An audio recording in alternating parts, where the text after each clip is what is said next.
Hello guys! Welcome to my channel. It's me again, Sheila.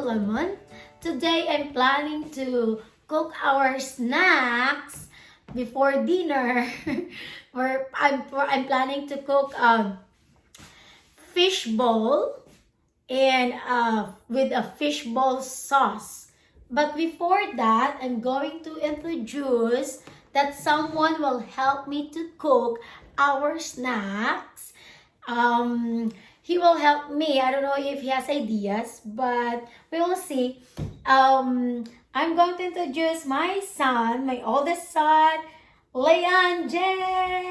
Akale. LJ. Whee! LJ Akale. What's up? So, question, LJ, before we're gonna start. Well, question, Do you have- start? Nosebleed pala tayo dito, ah. Okay. Do you have any ideas that what we're going to do? To be honest, no. Okay, there you go. No. So, of course, no, because as a mom, I want to teach him how to cook because, What are we you know, doing today? to be ready. We're going to cook a fish bowl with a fish bowl sauce. So, before we're gonna start, we're going to introduce or show it to them. Show the ingredients. The ingredients that we're going to use to our fish bowl, right? So let's start. LJ, we're going to introduce the ingredients, and you're the one gonna mix it. Okay. All the ingredients that we're going to use. So I'm using, and you have a paper towel. I'm using a boneless tilapia. So the boneless tilapia, you need to smash. Dunutin, or ano ba yun in Tagalog? Sorry. Yeah, smash. And I use onions. Onions, keep mixing LJ. Yeah, just keep halo-halo or whatever. And I'm using a little of carrots. There you go, anak. Can you clean it like that? There you go. And I'm using onion leaves or onion chives. Okay.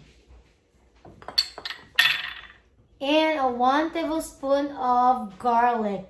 But if you want more garlic, you could add it. And then keep smashing. I'm not like really grind the because Fish? that's fish bowl. Yeah, you need to parang giniling na isda. Dunutin. Talagang dunot talaga yung isda. And then after that, we're gonna put I like using a sesame oil every fry, like teriyaki. When I do marinated, I use a sesame oil. So we're gonna pour sesame oil, like a teaspoon of sesame oil. And we're going to put a salt. Depende sa panglasa nyo. Like 1 tablespoon of salt. Kasi maglalagay tayo ng cornstarch at harina mamaya. So we're gonna add more. And then pepper.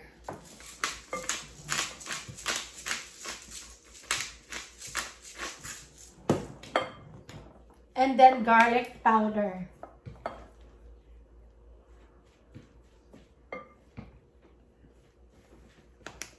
Kapag gumawa ako ng fishball, I steam muna, in-steam ko muna yung fish kasi mas gusto ko naluto na siya.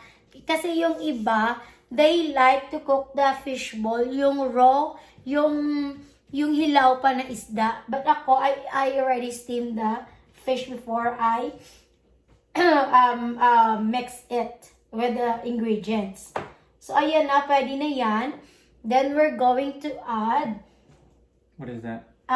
cornstarch. 4 tablespoons of cornstarch.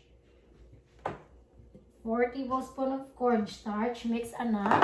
Okay. cornstarch, and then 2 tablespoons of harina or flour. And then that's ready already. And then we're gonna put 1 cup of water. Or, i-ano natin muna. Kasi pang bahay lang naman po ito, pero kapag ibenta nyo, kailangan yung onions nyo, grind na grind talaga. Pinong-pino talaga kapag nag-chop kayo ng onions. But ang akin, medyo tinatamad ako mag-chop ng onion. So, medyo malaki yung chop ko ngayon. But it's okay. This is their snacks though that I'm going to let them try my fishball. Homemade fishball. Homemade fishball, sorry. I-add natin pa uli, anak. Yan. Yan. So, LJ, we're going to make a sauce. So, we're gonna use 2 cups of water. 2 cups of water. And then, half cup of soy sauce.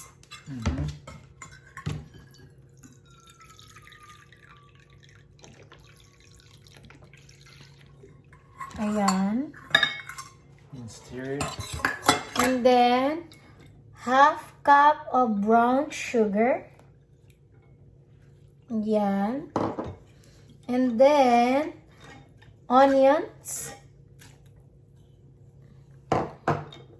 Garlic. And then, what do you call this? Chili pepper? Yeah. Kung gusto nyo maanghang, or hindi, pwede rin na. Okay. Na huwag kayong gumamit ng ganyan. And then, we're going to put a garlic powder. I-season natin konti. At saka pepper. And salt. Ayan. And then, we're going to use 2 tablespoons of cornstarch. Pampalapot sa sauce. Tunawin. And then, 1 tablespoon of flour or harina. Ayan. And then, ready na siya natin i-cook hanggang matunaw hanggang ma-dissolve yung cornstarch at saka flour. Yung harina. Then, pwede na natin siya ilagay sa burner. Okay, so we have ready hot oil. May napainit na tayong oil to deep fry the fishball. Yeah. So LJ gonna show it. He gonna show it how to do the. Well, how to round the fishball? Yes, how to round the fishball.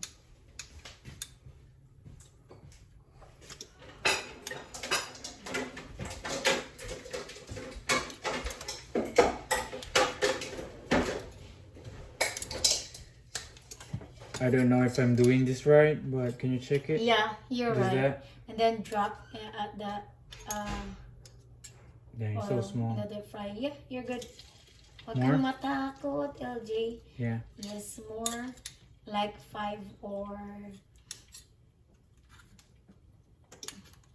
It's okay. It's okay. You don't need to flat it. You just like going back and forth. The 2 spoon. It's gonna be turned to... Yeah, just like it's that? fine. It's fine. Hindi naman kailangan talaga perfect eh. So, our fishbowl sauce, it's already cooked. Ayan na siya. And then, I have some cooked a fishbowl.